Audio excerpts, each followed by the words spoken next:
And welcome back to the Music's Objective. My name's Phil, and today let's have a look at my LPs. Yes, you may have seen from other videos, and from behind me I am a CD collector primarily, but I do have vinyl. I started off collecting vinyl many years ago, back in the day, before CD obviously, and I still retain my vinyl today.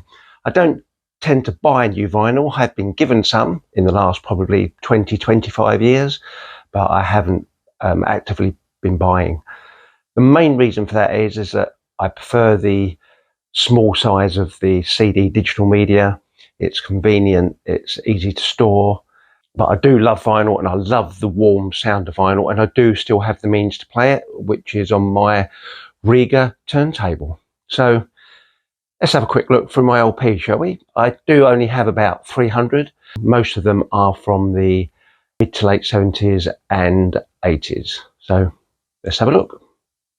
So my records, I keep in these 4 cubes here. Doesn't look like that many albums in there, but I can assure you there's around about 300.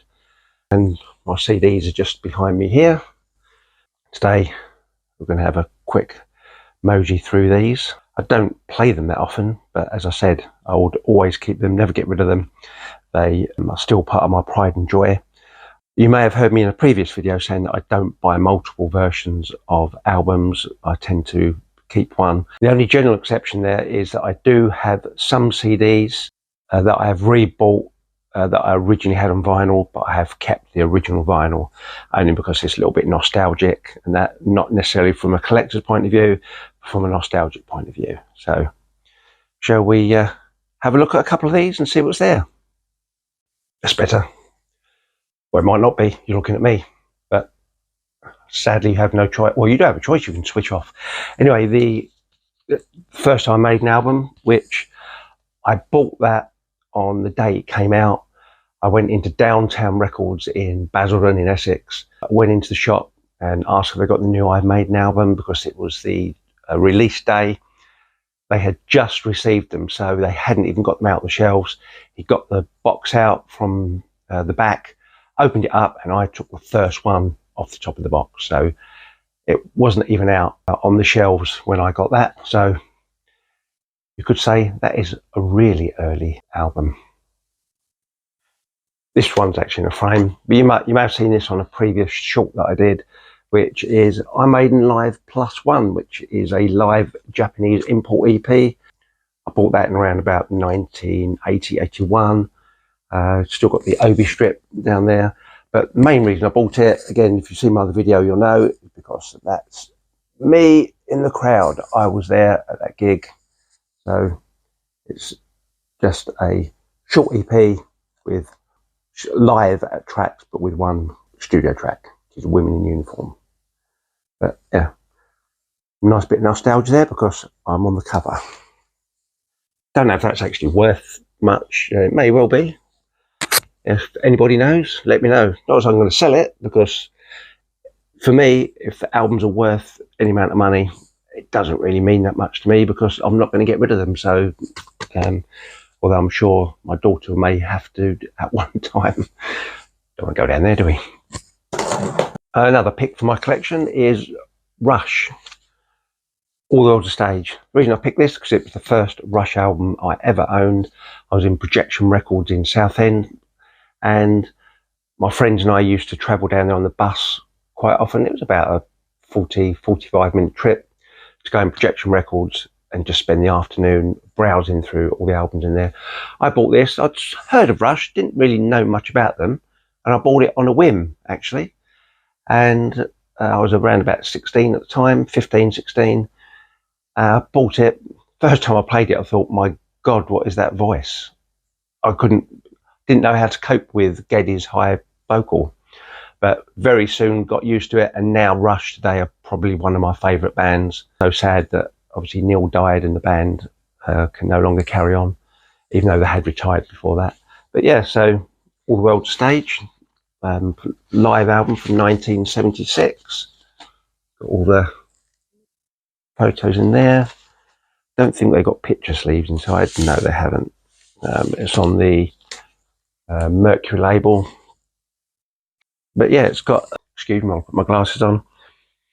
Bastille Day, Anthem, Fly By Night, In the Mood, Something for Nothing, Biter on the Snow Dog, In the End. Side 2 is Lakeside Park, and then the whole of 2112 and the overture, including Temples of Syrinx, Presentation, Soliloquy, and Grand Finale. Side 4 is Working Man, Finding My Way, and What You're Doing. It really is a superb album. Rush did become a firm favourite of mine, and as I said, my first purchase of Rush, that is. Sticking with Rush, probably my favourite Rush album is Farewell to Kings. Yeah, I got this when it was first released. A nice fold out there with all the lyrics. Picture of Neil, Geddy and Alex in there. It's an amazing album, this is.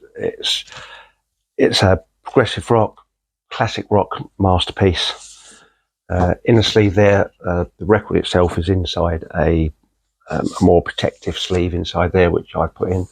So it's got a nice inner sleeve there with the Rush logo and picture of the band, individual members of the band. As I said, there are occasions where I do own an alternative version of an album I may have, and Farewell to Kings is one of those. And I do have the surround sound Blu-ray audio here, and that just really brings the album into a completely new dimension. If you love the vinyl and the sound of the album and the vinyl, then you're going to absolutely adore this, because this is something special. Just while we're sticking with Rush, one other album, which I'm glad I actually looked at this, because this Rush Archives, so that's the first 3 albums in one set. I had it in this plastic cover, which I did put a few of my LPs in, which is a special double one, and I've just noticed, which I'm glad I looked at it, where I've taken out the plastic cover, and of course you may see the plastic where the cover came has stained the inside of the cover, which is a little bit annoying to say the least, but so that will stay out of there now. So first 3 albums, and so yeah, and just get one of these out. It actually says Rush Archives on the label. So each one is marked with Rush Archives, but there are 3 individual albums in there. That's actually the first album, that one, which is just called Rush. I actually do have all these on CD as well. Bit of contradiction there, isn't there? Well, I said I don't have many, but I have actually more than I thought I did. So, needless to say, that will not be going back in that plastic cover. That is gone. Another band I was a big fan of growing up, and I still am today actually, is Hawkwind. This was the first Hawkwind album I ever bought. It is a compilation. It's called Roadhawks. Excuse me, I'll get my glasses again. And yes, nice little selection across there from their early days. Hurry on Sundown, Paranoia, You Shouldn't Do That, Silver Machine, Urban Gorilla, Space is Deep, Wind is Change, Golden Void, called Silver Machine, which Lemmy actually sings on. So, and that's a live version as well. So yeah, so that was the first Hawkwind album I had. And a later date, I then got Warrior on the Edge of Time. Warrior on the Edge of Time, again, I'm going to confess, is another one which I have rebought on DVD audio. So I have this on DVD audio. Well, it's a CD and DVD audio box set. Stephen Wilson remastered version on the CD, and the Stephen Wilson remastered 5.1 surround sound on DVD audio. And again, it brings this album to a fantastic new dimension. But again, I would never get rid of these. And this is a really cool cover, actually. So if you see it, or I'm sure somebody of my similar age may have seen this, all opens up into a shield. Yeah, and on the other side, it's just an extension of the album art. Yeah. Excellent, eh? The inside sleeve is in Hawkwind, Worrying the Edge of Time, and it tells you what all the tracks are: Salt and Battery, Golden Void, Wizard Blue's Horn, Opaloka, The Demented Man, Magnu, Stand on the Edge, Spiral Galaxy, 28948, Warriors, Dying Seas, and Kings of Speed. Kings of Speed, what a fantastic track that is. Yeah, this is an absolutely great album. Again, features Lemmy on bass. Nowadays, I believe Dave Brock, who is guitars, mainly guitarist, but he also sings and plays various other instruments. He's the only remaining member in Hawkwind today. And we're going to stick with the Hawkwind theme. This time, Bob Calvert, or Robert Calvert, who was a member of Hawkwind for a while. His solo album, though, which is absolutely superb, Captain Lockheed and the Starfighters. Really great album. Again, I bought this on CD as well, remastered.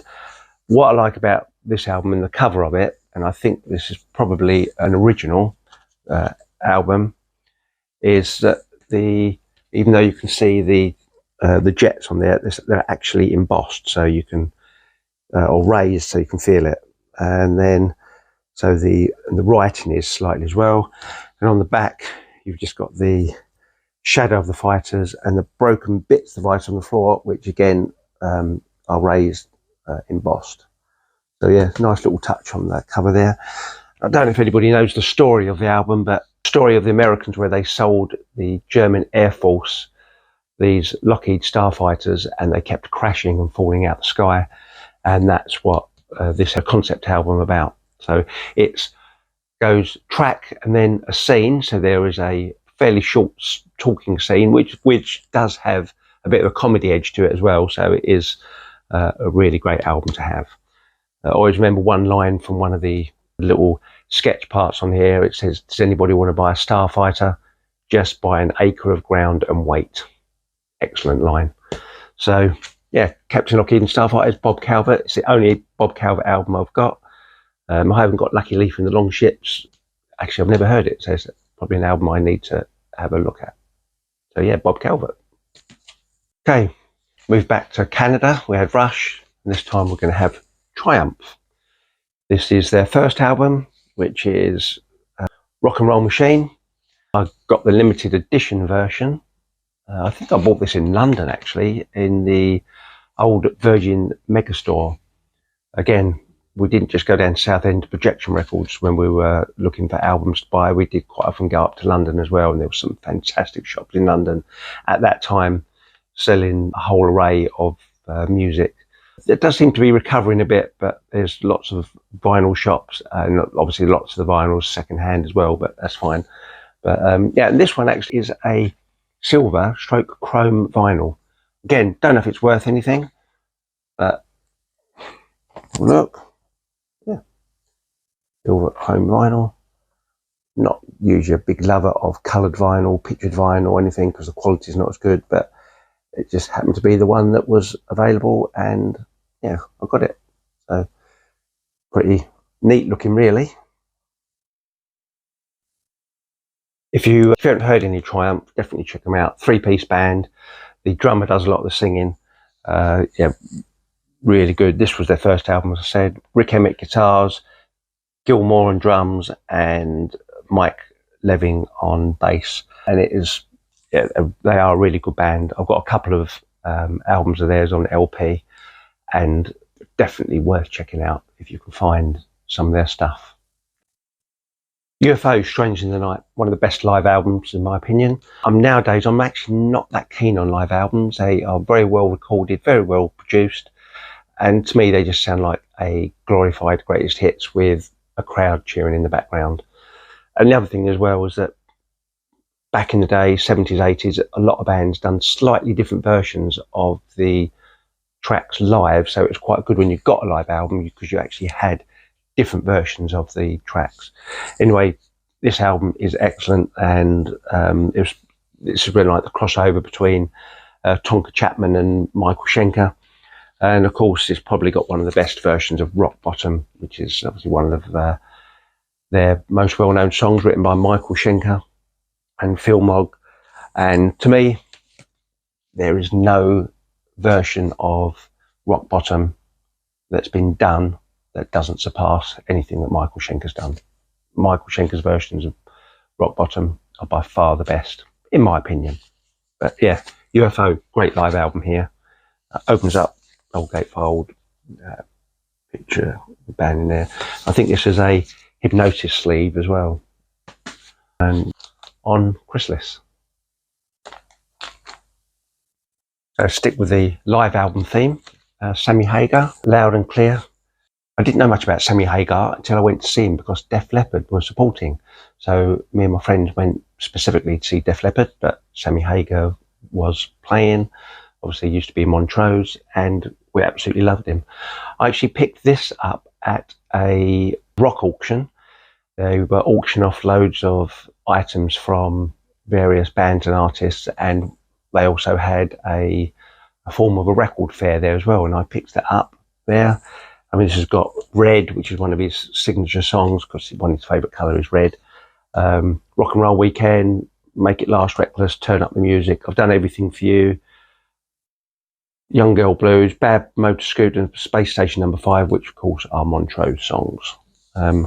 But the other thing about this, where I picked it up at the auction, is I didn't have a clue what this meant at the time, because I was probably about 16.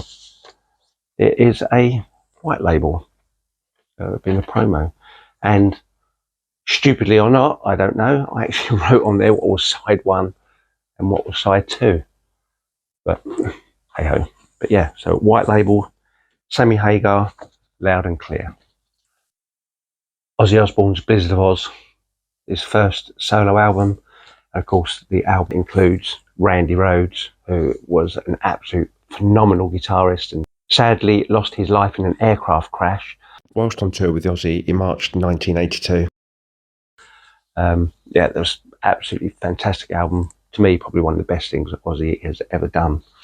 You've got in a sleeve, Blizzard of Oz, and I got this when it first came out, so this would have been an issue from when it was first released, and all the lyrics on that side.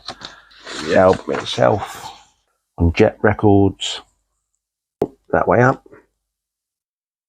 Yeah, superb album that is. All these albums of mine that I've got here, like I said, I haven't bought any for a long time, and you know, a lot of these are 40 odd years old, but they're still in pretty much pristine condition because I always did look after my media. I still do today. Don't see the point of not doing otherwise, to be honest. Another album got here, which is a live album, which is from Reading Rock. It says Volume 1. I've never had Volume 2, but 1982 Reading Rock Festival. See, there's the layout of the festival there. Me and my friends were at this festival, so again, another good reason to buy the album because it was actually there. Fantastic line-up it was as well. Got Whitesnake, Terraplane, who eventually become Thunder, Marillion, Jackie Linton, Budgie. What a fantastic and underrated band. Budgie were a Welsh three-piece. We've also got Bernie Marsden, Chinatown, Randy California, Twisted Sister, which was their first major UK festival headliner. They had to get funding from friends and family to come over to play this because in the States they were basically being ignored. They were selling out venues in New York like no tomorrow, but record companies just did not want to touch them. So it was actually the UK branch, I think, of Universal that eventually took them up, even though Universal in the States had rejected them. But yeah, so they came over here, and that was quite interesting because they came on, had a bit of a glam look about them. They were really big, beefy blokes, and they had makeup. In the UK, they'd be used to that after coming out of the 70s glam era. And some of the crowd were throwing bottles and cans of that at them because you were allowed them in festivals at that time. And Dee Snider, the singer, stopped the gig halfway through a song and basically said to everybody, if you want to throw cans at us, then come and do it after the gig. We'll meet you around there. Come and throw them at our faces. All you're doing is hitting your fellow fans down here and see how big you are when you stand in front of us wanting to throw a can. Everything stopped immediately and the band went down. Absolutely amazing. I do like Twisted Sister and I do like Dee Snider. I think he's a great character and he's a great ambassador for the music as well. So yeah, great album that. Opens up there, Reading Rock Volume 1. as I said, I've never bought a volume 2, and if I'm honest, I've never even looked for it. Again, bit of nostalgia there, because it's nice to own that because I was actually at the festival. Okay, so I'm just having a quick flip through. Not going to take you through all the albums, obviously it will take ages. We can revisit it another time.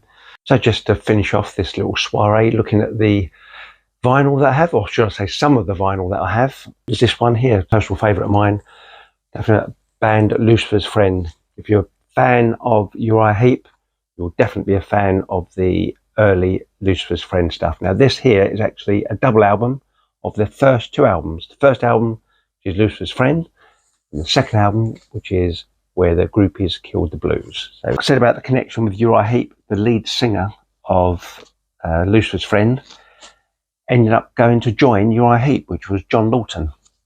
So there's even a connection there.